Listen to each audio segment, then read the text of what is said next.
I was halfway through unpacking the last of Grandpa's old leather-bound journals when she barged in.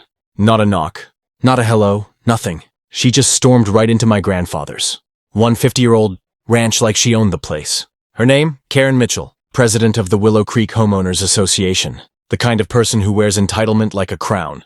She took one long look at the ranch land, the barns, the rolling pastures, and then turned those sharp little HOA eyes on me. You need to register your property with the HOA, she snapped. Annual dues are $5,000. No livestock allowed, and your grandfather violated several codes that will need immediate correction. I stared at her. My family has owned this ranch since before the HOA even existed, I said slowly. This land isn't part of Willow Creek. She smiled. That awful, smug kind of smile people give you when they think they're smarter than you. Oh, it will be, she said. The board already voted. But here is the thing Karen didn't know about me.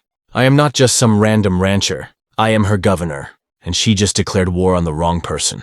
The ranch had been in my family for 6 generations. A 600-acre stretch of history, weather, and sweat, carved into every fence post. When Grandpa passed, he left it to me, his only grandson. For me, this wasn't just land. It was memory. It was legacy. Every rock and oak tree whispered his stories.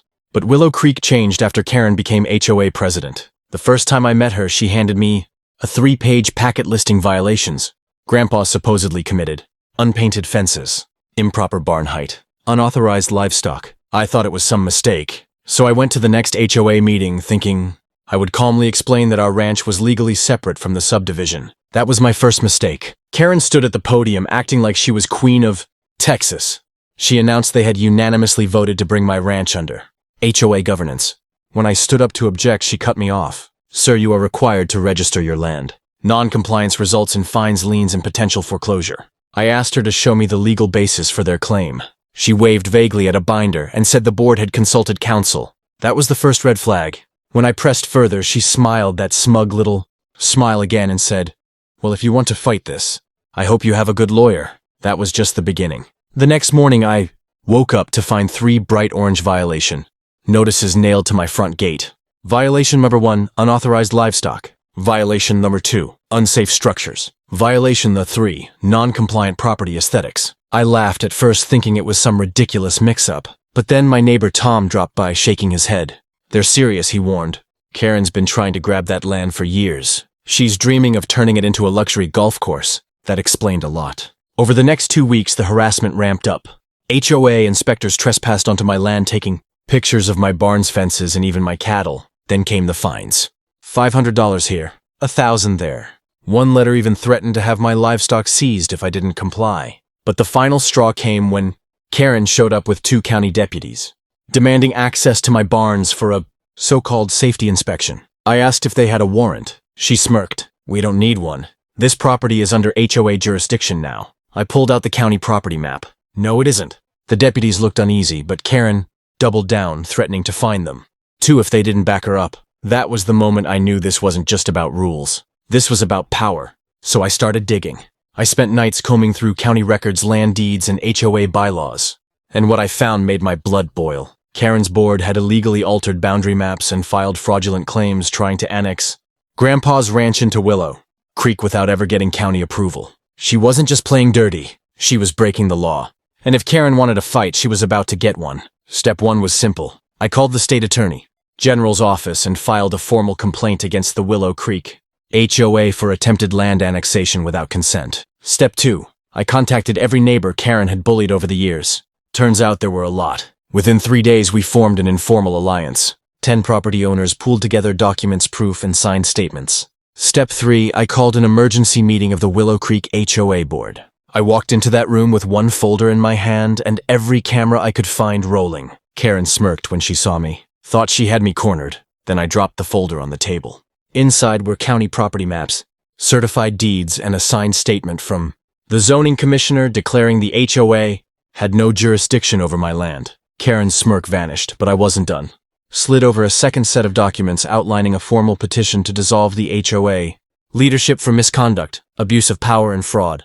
Every one of those 10 neighbors had signed it. Karen stammered something about calling her lawyer, but it was too late. The Attorney General's office had already opened an investigation. The room went silent, and for the first time, Karen looked nervous. I leaned back in my chair, calm and steady. "This is over," I said. From this point forward, the ranch is off limits. 2 weeks later, the Attorney General's office wrapped up their investigation.